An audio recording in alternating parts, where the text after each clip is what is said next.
say either give it back or shut the fuck up.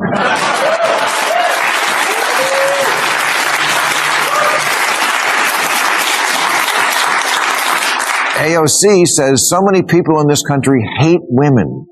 Oh, geez. Even the guy at the party who pulls out a guitar is like, way to ruin the fun. Congressman Jamal Bowman says capitalism is slavery by another name. No, it's not. It's the thing that has given more people more prosperity and hope than any other system, flawed though it surely is. Say something about America that you like, because honestly, I don't know why the people who are fighting for this country so hard even want it anymore. Absolutely torched AOC for her blatant double standards, and it is staggering. The outspoken comedian went straight for the jugular, calling out the Democratic Party's golden girl for trashing America when Republicans are in charge. To her, America suddenly becomes the worst country on earth, beyond comparison, but Maher ripped through that hypocrisy and put her words on full display. So if you crave spicy political commentary, smash that subscribe button, and let's dive right in. The question to ask about the word woke might be, why in such a short time has it gone from a rallying cry to a pejorative? If the word only made you think of rational, deserved causes like teaching a less whitewashed version of American history, AOC would still want to own it. But it's a joke, because it makes you think of people who wake up offended and take orders from Twitter, and their oversensitivity has grown tiresome. That said, as he takes aim at AOC's past embrace of woke politics, framing it as a rebranded form of liberalism that has lost its appeal. He argues that the sudden distancing from the label isn't accidental, it's strategic. According to Maher, figures like AOC are stepping away from the term because it no longer resonates the way it once did with the broader public. Not long ago, she was seen at protests and rallies openly leaning into the language and symbolism of the woke movement, wearing it almost like a badge of honor. Now, that same label seems to have become politically inconvenient. Maher suggests this shift isn't about a change in belief, but about optics, adjusting the messaging to match the mood of voters. In his view, it raises a bigger question about authenticity, and whether the rebranding reflects genuine evolution or simply a calculated move to stay politically. That said, I would love to have AOC on this show. There's so much to admire there. I was one of her first supporters for the Green New Deal idea. But that will probably never happen, because Democrats don't go anywhere these days where they're not pre-adored. And that's my last bit of advice to them. Go where the amen corner isn't. Do Fox News. Be brave. Come here. Go everywhere. Winning is about expanding the election. He challenged AOC to come on his show, but let's be honest, she's unlikely to take that invitation. Why? Because Maher doesn't play softball. He asks direct, uncomfortable questions that push guests out of their carefully managed talking points. And we've seen what happens when AOC steps outside her comfort zone. Remember when she traveled abroad for a conference and faced questions she wasn't fully prepared for? The moment quickly turned awkward, and it highlighted how different things can get without a friendly audience or familiar script. That's exactly why critics say she tends to avoid media platforms that aren't aligned with her views. It's not just about messaging, it's about control. On a show like Maher's, there's no guarantee of that control, and the risk of being challenged in real time is much higher. That's a stage where narratives can unravel quickly under. A new rule, you don't really love America if you hate half the people in it.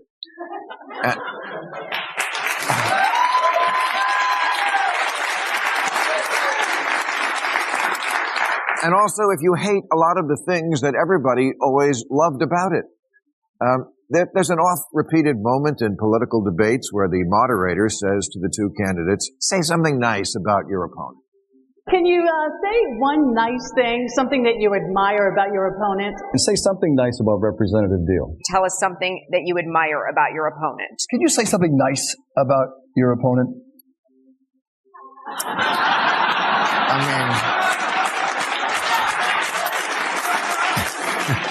It's always so awkward because the candidates just spent an hour describing how America would be an out-of-control dumpster fire if the other guy won the election. And on what he sees as the real reason figures like AOC seem to resent America. It's not the country itself, but the people in it, or at least half of them. He argues that when your political opponents are in power, suddenly everything about the nation becomes irredeemable in their eyes. According to Maher, AOC, and others in her camp don't offer much in the way of balanced criticism or constructive ideas. Instead, their messaging often turns into non-stop outrage because their side isn't calling the shots. He frames it as a pattern of reflexive opposition, where every action taken by the current administration is met with immediate backlash, regardless of context or outcome. Maher suggests this constant state of alarm isn't about policy anymore. It's about politics driving perception, and perception shaping a narrative that paints America in the worst possible light. The next time we have debates, the moderator needs to frame that question a little differently, as say something about America that you like. Because honestly, I don't know why the people who are fighting for this country so hard even want it anymore. Republicans, I'll start with you. It's what's so odd about this time that we're living in. For all the talk about fighting for the soul of America, nobody seems to like it very much. Too many liberals give the impression that to them, America is just a big, ugh. The red, white, and ew. Many liberals like AOC don't see America now the way they saw it under Biden. To them, Trump is leading the country down the highway to hell. They don't recognize their country anymore because their favorite isn't in power. They point past issues like inflation spikes, border surges, rising crime concerns, and foreign policy stumbles under Biden. Yet overlook improvement supporters credit to Trump such as stronger economic signals, tighter border enforcement, energy independence efforts, and assertive global posture. Still, many rely more on emotion than consistent metrics, judging outcomes based on who holds office rather than measurable results. That disconnect fuels a cycle where perception overrides reality, and every development is filtered through partisan lenses, reinforcing beliefs instead of challenging them with evidence or broader context. This mindset makes compromise impossible, deepening division and turning political debate into a constant battle of narratives rather than a search for truth. A country that started out bad and will always be bad, founded on an unrelenting history of sucking and unable to change. But we have changed a lot. Democrat Cori Bush tweeted, "This land is stolen land and black people still aren't free." And this was on the 4th of July. Really? Not that I give a shit about the 4th of July. I've never been a rah-rah guy. But I am a perspective guy. And that's what too much of the left has lost. Perspective. That parts of the left have lost perspective. In many cases, they struggle to acknowledge progress when it happens, especially if it doesn't align with their political preferences or narrative. Criticism in this sense becomes more than just analysis. It turns into a source of validation, a way to reinforce identity and signal moral high ground. The problem is that when outrage becomes habitual, it starts to overshadow objectivity. There's always something to be upset about, always a new issue framed as proof that everything is falling apart. Over time, this creates a cycle where progress is dismissed, nuance is ignored, and every development is filtered through a lens of negativity. Maher's point cuts deep. When being angry becomes the default setting, it's no longer about improving the country. It's about sustaining a mindset that thrives on dissatisfaction, rather than recognizing when things might actually be getting better. 72% of black people under 30 are optimistic about their future in America. Way more than white people the same age. And as far as the land goes, yes, I guess we could change the name of Captain America to Captain Stolen Land.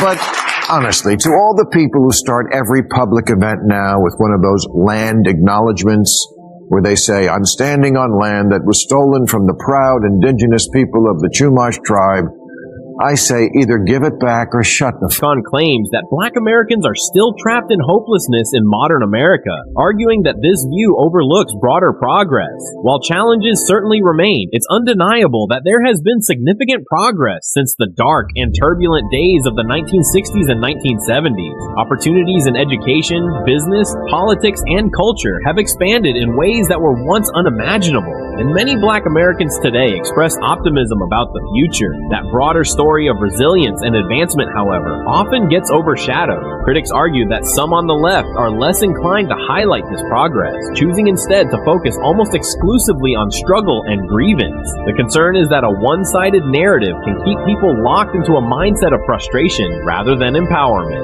When the conversation ignores progress, it risks distorting reality and overlooking the very gains that could inspire further growth, unity, and forward momentum. AOC says so many people in this country hate women. Oh, geez. Even the guy at the party who pulls out a guitar is like, way to ruin the fun. Congressman Jamal Bowman says capitalism is slavery by another name. No, it's not. It's the thing that has given more people more prosperity and hope than any other system, flawed though it surely is. Downsides of socialism, so there's no need to rehash every argument, but it's striking how often some Democrats still present it as a superior alternative to capitalism. The reality is more complicated. Countries often cited as socialist, like Venezuela, Cuba, and North Korea, have struggled with economic instability, shortages, and limited growth, though each case also involves factors like sanctions, governance issues, and global isolation. That said, the bigger question remains, if a system consistently produces hardship and practice, why is it still promoted as the answer? At the same time, it's worth noting that no modern economy is purely socialist or purely capitalist. Most operate as hybrids, blending market forces with government intervention. So the debate shouldn't just be slogans versus slogans. It should be about outcomes, evidence, and what actually improves people's lives, not just what sounds good in theory or rallies political support. Something like the free market is kind of synonymous with America. And if you don't like it, I don't know how you can say you love this country. You know who loves this country? You know who's not constantly complaining about what happened 200 years ago and who's not obsessed with seeing America through shit-colored glasses and shaking off the stench of what irredeemable privileged assholes we are? Immigrants. Maher's right. People across the world would give an arm and a leg for the chance to come to this country. They see opportunity, stability, and a real shot at building something better for themselves and their families. They value the systems in place, the availability of jobs, the freedom to pursue ambition, and the possibility of turning effort into success. For many immigrants, that promise isn't theoretical. It's something they actively chase, often at great personal risk. Yet critics argue that some on the left seem reluctant to acknowledge just how much opportunity exists here. Instead of recognizing the advantages, the focus often stays locked on flaws and shortcomings. Of course, no country is perfect, and criticism has its place, but when it becomes constant and one-sided, it can drown out the bigger picture. Maher's point lands. Perspective matters, especially when so many still see America as a place worth striving for. Many of them why they came here, and they will tell you the same thing. Ron DeSantis put me on a plane.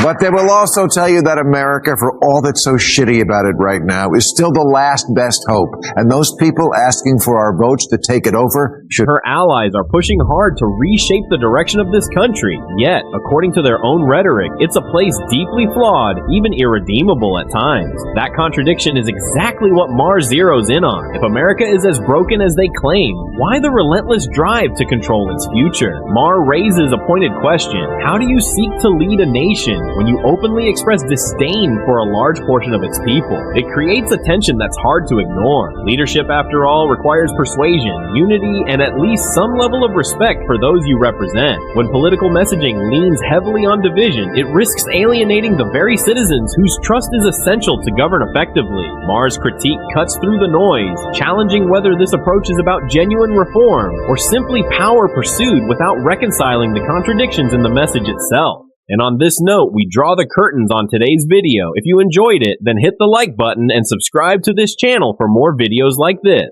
Thanks for watching, and I'll see you.